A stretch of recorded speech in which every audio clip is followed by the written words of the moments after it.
All right, team, let's talk. We're going to build a rock-solid, practical framework for managing one of the biggest emergencies you'll ever face, an acute MI, a heart attack. My goal here is to give you a clear guide you can actually use when you're on the front line, when the pressure's on and every single decision counts. So picture this. It's 2 in the morning. That pager goes off. The call you always dread and maybe get a little excited for. A patient with crushing central chest pain. Your own heart starts racing, right? Well, this is it. That patient is terrified, they're in agony, and their heart muscle's literally dying. What you do in the next few minutes is going to define their outcome. So let's build the muscle memory you need to act and act fast. So here's our game plan. We'll start with those first critical 10 minutes, the immediate life-saving stuff. Then we get to the main event, opening up that blocked artery.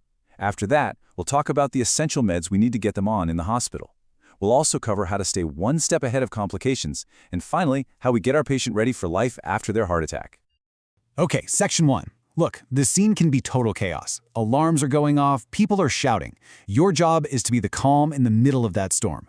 These first few minutes are all about a rapid-fire assessment and getting those immediate interventions going. Think of it like a drill you need to know by heart. Let's break this down. Actionable steps. 1. ABCs and access. Get them on a monitor, slap the defib pads on, and get 2, I repeat, 2 large bore IVs in. 2. Get that 12-lead ECG. Your target is less than 10 minutes from the moment they walk in the door. 3. Oxygen. Now listen up. We only give oxygen if their SATs are below 90%. Giving it to everyone can actually be harmful. 4. Pain relief. IV morphine is the go-to, and always give it with an antiemetic.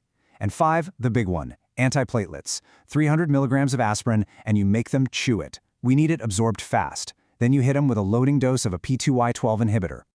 Now here's a huge what not to do that can get missed in the rush.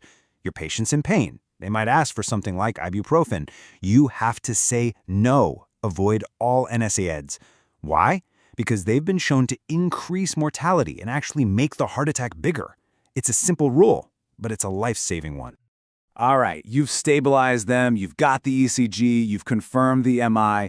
Now for the main event, opening the blocked artery. This is the whole point of our acute management. You've all heard the phrase, time is muscle. Well, it's absolutely true. Every single minute that ticks by, more of that heart muscle is lost forever.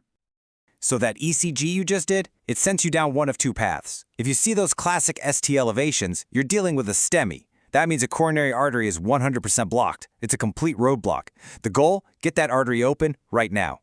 No ST elevation? That's an NSTEMI. The artery is only partially blocked. It's still an emergency, but we have a little more breathing room to assess the risk and plan our next move. For a STEMI, we are living in dying by the clock. This timeline is everything. Under 10 minutes to get that ECG. If your hospital can't do PCI, you have to consider clot-busting drugs. We call that fibrinolysis. And the target is to get that needle in within 30 minutes of arrival. But the gold standard is getting them to a cath lab for PCI. And for that, the magic number is a door-to-balloon time of under 90 minutes. So what exactly is this PCI we're talking about?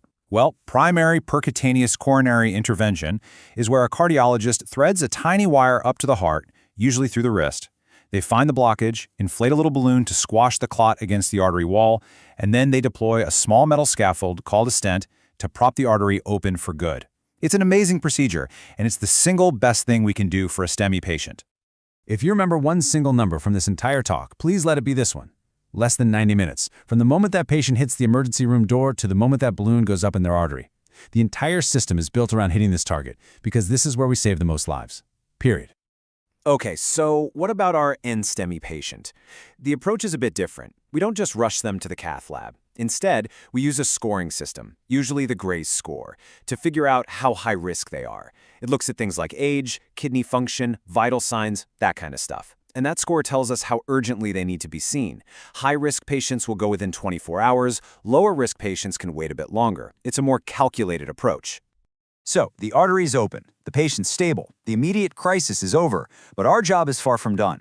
Now we have to switch gears from rescue mode to prevention mode. We need to start them on a specific cocktail of medications to make sure this never, ever happens again. These are the big four. You need to know them inside and out. First, a beta blocker. Start it within 24 hours as long as they're not in shock. Second, an ACE inhibitor. This is crucial for preventing the heart from changing shape in a bad way after the injury. Third, a high-intensity statin. And I mean started immediately. I don't care what their cholesterol was when they came in. And finally, dual antiplatelet therapy. That's aspirin plus another agent, usually for a full year. This is what keeps that shiny new stent from clotting off. And speaking of that statin, our goal is not just to lower their cholesterol. Our goal is to crush it. We are aiming for an LDL, the bad cholesterol, of less than 1.8. To put that in perspective, that is an incredibly aggressive target. A heart attack is a wake-up call, and our treatment has to reflect that. Okay, so the patients on the ward, they seem to be doing well. It's easy to think they're out of the woods, but the forest is still full of dangers. The first few days after an MI are a really high-risk time. You have to be paranoid. You have to be watching, always anticipating what could go wrong next. And here's what you need to be looking for. Keep a close eye on that cardiac monitor for deadly arrhythmias like VT or VF. Watch their blood pressure like a hawk for any signs of pump failure, which we call cardiogenic shock. Listen to their chest. A new, loud heart murmur could mean a catastrophic mechanical rupture. That's a surgical emergency. And be aware of different kinds of chest pain. Is it positional? Could it be pericarditis? All of these are things you need to have on your radar. All right, we've navigated the storm. The patient is ready to go home.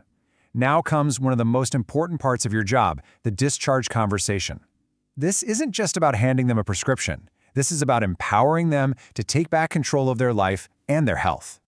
So this is your discharge checklist. You have to cover lifestyle, smoking, diet, exercise. You must enroll them in cardiac rehab. It's been proven to save lives. Make sure their vaccinations are up to date. And then you have to talk about the practical stuff, the real life stuff, like driving restrictions. And don't be afraid to talk about sexual activity.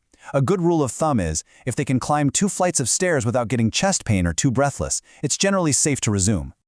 And for their family doctor, these are the long-term targets we're aiming for. A nice slow heart rate thanks to the beta blocker, well-controlled blood pressure, that super low LDL target, and tight diabetic control. Hitting these numbers is what will keep them out of the hospital for good.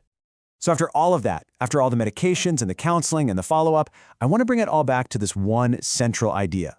Nothing, and I mean nothing, has a bigger impact on whether a patient survives their heart attack than opening that blocked artery as fast as we possibly can. Time is muscle. Every single minute counts. So you did it. You took a chaotic, terrifying situation, you made the right calls under pressure, and you set this patient on the path to recovery. So take a moment and think about it. The next time that pager goes off, what's the one thing from today that you're going to remember, that you're going to carry with you to help the next person? Thanks for your time.